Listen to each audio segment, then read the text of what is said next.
What you're about to see here is the kind of battle that keeps me coming back to World of Warships Legends year after year after year. We're playing the legendary tier German cruiser Hindenburg, which of course is not widely available to the general public yet, and won't be until the conclusion of the marathon event about 2 updates from now. I've already done a breakdown on the marathon event in a previous video about the Hindenburg, and in that video, we didn't get to talk too much about the ship itself. I think that's going to be the same story for this video as well, because mostly what I want to do is call the shots in this match. This is going to be a pretty good one. The kind of match that exemplifies the tagline of World of Warships Legends, namely, turn the tide. We will be turning the tide with the Hindenburg, and we'll have the help of at least one battleship in our pursuits. The battleship is the friendly Republique, who we haven't seen yet, but he is going to be instrumental to the outcome of this battle near the end. Now, we spawn near the Alpha flank, so of course we're going to attempt to play it. We've got some early intelligence data. Musashi, from the center, appears to be headed in this direction, and as we round the corner here, we may be able to pick up some enemies. There's one, HMS Defense. Got the AP chambered, so the salvo is out. And the Hindenburg's AP is quite good, but there's no improved pen angles, so of course we bounce 8 shells off of his bow, and the follow-up salvo is likewise going to not be so useful. However, Defense smokes up, perhaps not realizing that he has one of the worst smoke firing penalties for any cruiser in this game, and thankfully, all his smoke is really doing is providing me concealment. Since the AP has not been effective, we switch to the HE, and as you can see, it is able to deal some nice damage to HMS Defense. Although, being German HE, the Alpha is a little bit anemic. 3 shells there for 2,000 damage or so. It's not like it does no damage, and this is not to say it is bad in any way.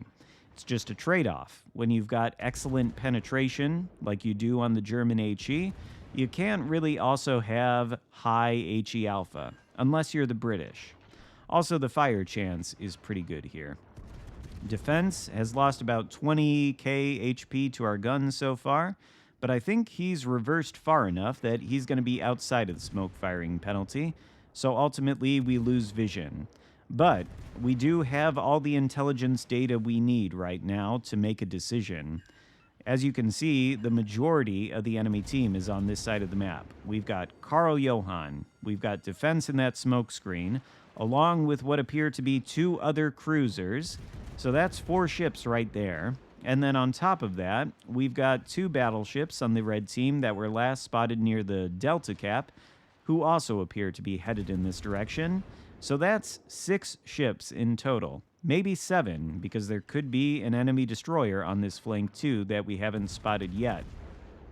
If you find yourself in a scenario where you're squaring off against 5, 6, maybe even 7 enemy ships, pushing into that mass of reds is going to net you a quick trip back to port.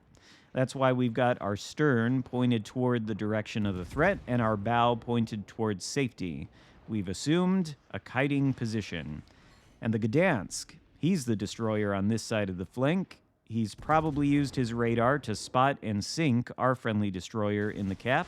Bit unfortunate, but he is spotted by us thanks to firing his main battery guns within 8 kilometers of not only me in the Hindenburg, but also the Michelangelo that's in the Alpha cap. That's not going to be good for the Gdansk's HP. It is quite a large destroyer that you probably don't want spotted between 2 cruisers. He goes down for our first kill of the game and the enemy team's first loss. But Michelangelo follows him from our team, and things are about to get worse on the other side of the map. The friendly Shimakaze inside of the Charlie cap is about to fall victim right now to the predations of the enemy Z-52, which is now going to be able to take the Charlie cap, and it also looks like the Reds are going to succeed in taking Alpha. There's no possible way we could push into this mass of enemies, neither could the battleships near us, And so we're just going to have to let them take the cap and try to survive as they push in. Sometimes all you can do is kite away. And that's all that's presented to us in this situation. If we push in, we are going to sink. And what use is that going to be to our team? Better to kite away as the Reds push in. Hopefully, we can continue to reset this cap so that the Reds don't actually take it. But we've got danger in the form of Musashi approaching on our broadside here. But luckily, we've got a friendly battleship in the center who looks like he can deal with the Musashi. It's USS Montana. We get a nice hit there on Musashi with our HE, switching to the AP because he's mostly broadside to us. But ultimately, our services are not needed. The friendly Montana is able to finish the Musashi off. Unfortunately, it's probably going to end up being a trade. Montana is in a position where he's pushing into a superior number of ships, and I think he's going to go down soon. But meanwhile, we've been working on Karl Johann, who continues to push into our HE spam. He's spamming us with HE in return, and to be fair, we're now on our last charge of the repair party consumable. Once this is done, whatever amount of HP we have is all the HP we're going to have for the better part of the next 8 minutes. So we are going to have to be cautious here, but that doesn't mean we can't still be effective. Karl Johann is well on his way back to port after that next perma fire. One more salvo ought to do it, and then the enemy team will be down 3 ships to match the 3 that we've lost. We take out the Karl Johann, but we are a little bit out of position. We're going to want to consider turning around now, but at this point, with the enemy team pushing so far in and with the massive disadvantage we have, I do want to continue doing as much damage as I possibly can do, particularly with the HE at these long ranges. Buffalo, though, is spotted broadside to our position, way out there, 17 kilometers away. So I doubt we're going to be getting any citadels, but the AP may be able to do good things against the broadside. We're also going to continue to go forward and backward on the throttle to try to throw off the shots of USS Montana out there in the distance. So far, it's been working, but even if it doesn't, the Hindenburg does have 30mm upper belt plating and 30mm deck armor, which is enough to bounce the 16-inch shells of the USS Montana. And we'll see some examples of that as this game goes on. The armor scheme is going to end up saving us a lot of HP, like it did there. I think we got 1 ricochet or 1 shatter against the Montana, and that salvo against the Buffalo finds its mark. We get our 3rd kill of the game, and Montana goes behind the island, cutting off his line of sight and giving us a window of opportunity to push back in a little bit, which we're going to want to do. The Alpha Cap, which we need to keep secure, is occupied by a friendly battleship, but also an enemy cruiser. So we're not accruing any points from it, and actually, that friendly battleship goes down. So I think the Reds are going to have an opportunity to flip it. Not good. Things are beginning to go south now. We're ahead of the enemy team on points, but only for a moment. 465 to 460. And of course, they overtake us. Or while they're within 1 point of doing so, they will overtake us, though, because they have control of 2 caps, and we really only have control of the Bravo cap that we spawned with. We're going to have to angle against Montana. We're not going to be able to continue our push back toward Alpha with his guns in the way. But once again, Hindenburg's armor and use of the throttle and the rudder are going to save us from taking any damage. Montana, hopefully at this point, is going to give up after a number of bum salvos against our armor scheme. We've got 2 battleships near us who are going to be providing assistance. In fact, Montana is flat broadside to one of them, the one next to us. So hopefully that means he's going to go down quite quickly. But he seems to have realized just how broadside he is, and so he's turning away into the map border. Hopefully that's going to prevent him from continuing to try to shoot us. But we've got some bad news. The last cap that we have to our name is starting to turn red. That'll be the Z-52, who earlier in the match dispatched the friendly Shimakaze in the Charlie cap and took it. We're going to deploy the sonar, in case the Z-52 decides to torp us. And since the Z-52 is keeping us perma-spotted for the Montana, who is busy dealing with our battleship teammates, what we're going to try to do now is push into the Z-52 and locate him with the sonar. The Hindenburg sonar is, of course, great for doing that. It's got a 6-kilometer ship spotting range.